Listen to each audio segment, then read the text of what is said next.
নমস্কার, আপনারা দেখছেন নিউজ টাইম, সঙ্গে রয়েছে আমি সাধনা। আনন্দপুর গুলশান কলোনিতে দুষ্কৃতী তাণ্ডব। গত 11ই সেপ্টেম্বর যে দুষ্কৃতী তাণ্ডব হয়েছিল গুলশান কলোনিতে, সেই ক্ষেত্রে কিন্তু মূল অভিযুক্ত মিনি ফিরোজ তিনি দীর্ঘদিন ধরে অধরা ছিলেন। এবার সেই মিনি ফিরোজকে নিউ দিল্লি স্টেশন থেকে গ্রেফতার করেছে পুলিশ। তাকে ট্রানজিট রিমান্ডে আজকে কলকাতায় আনা হচ্ছে। আনন্দপুর গুলশান কলোনিতে দুষ্কৃতী তাণ্ডব, অবশেষে গ্রেফতার মূল অভিযুক্ত মিনি ফিরোজ। দিল্লি স্টেশনের সামনে থেকে তাকে গ্রেফতার করা হয় ট্রানজিট রিমান্ড। আজকে তাকে কলকাতা আনা হচ্ছে। আমাদের সঙ্গে টেলিফোন লাইনে রয়েছেন প্রতিনিধি প্রীতি পাত্র। প্রীতি, দীর্ঘদিন ধরে অধরা ছিল এই মিনি ফিরোজ। এইদিকে তার সোশ্যাল মিডিয়াতে তিনি সেখানে সক্রিয় ছিলেন, রিল পোস্ট করছিলেন, ভিডিও পোস্ট করছিলেন। কিভাবে এই খোঁজ পাওয়া গেল মিনি ফিরোজের? একেবারেই দেখো, গুলশান কলোনির ঘটনায় আমরা দেখেছিলাম বোমাবাজি, এমনকি গুলি চালানোর অভিযোগ উঠেছিল এবং যেখান থেকেই যে অভিযোগ উঠেছিল এই মিনি ফিরোজ তিনি কিন্তু গোটা ঘটনার মূল অভিযুক্ত। এবং এটা প্রথমবার নয়, এর আগেও গুলশান কলোনিতে তিনি এভাবেই তাণ্ডব চালিয়েছেন এবং তৃণমূলের কোনো এক বিধায়কের ঘনিষ্ঠ বলেই কিন্তু পরিচিত ছিল এই মিনি ফিরোজ।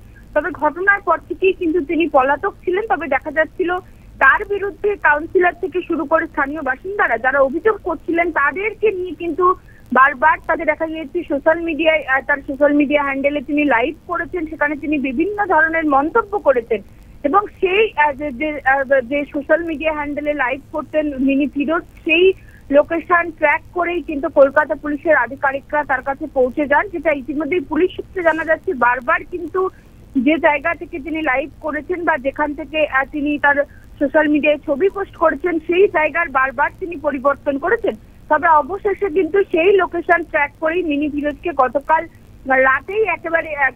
রাতে দিল্লি স্টেশনের সামনে আজিমগড় নামে একটি জায়গা থেকে কিন্তু তাকে গ্রেফতার করা হয়।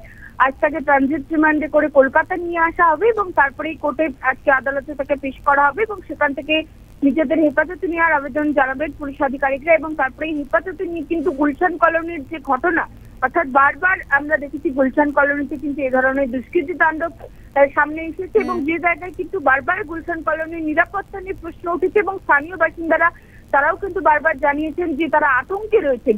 এই গোটা ঘটনার কিন্তু তদন্ত চালাবেন পুলিশ আধিকারিকরা এবং এই মিনি ফিরোজ তার মাথায় কোন প্রভাবশালীর হাত রয়েছে যার কারণে তিনি এতদিন ঘুরে বেড়ালেন বা এতদিন তিনি পালিয়ে বেড়াচ্ছিলেন, সেই বিষয়টিও কিন্তু তদন্ত করে জানার চেষ্টা করবেন পুলিশ আধিকারিকরা। ধন্যবাদ প্রীতি। এতদিন ধরে মূল অভিযুক্ত মিনি ফিরোজকে সোশ্যাল মিডিয়ায় ভিডিও এবং রিল পোস্ট করতে একাধিকবার দেখা গিয়েছে এবং সেখানে তিনি রীতিমতো হুমকি দিতে তাকে শোনা যাচ্ছিল, অথচ তাকে গ্রেফতার করতে পারছিল না পুলিশ। অবশেষে পুলিশের জালে আনন্দপুর থানা এলাকার গুলশান কলোনিতে আগ্নেয়াস্ত্র নিয়ে তাণ্ডব চালানো দুষ্কৃতীদের মাস্টার মাইন্ড মিনি ফিরোজ।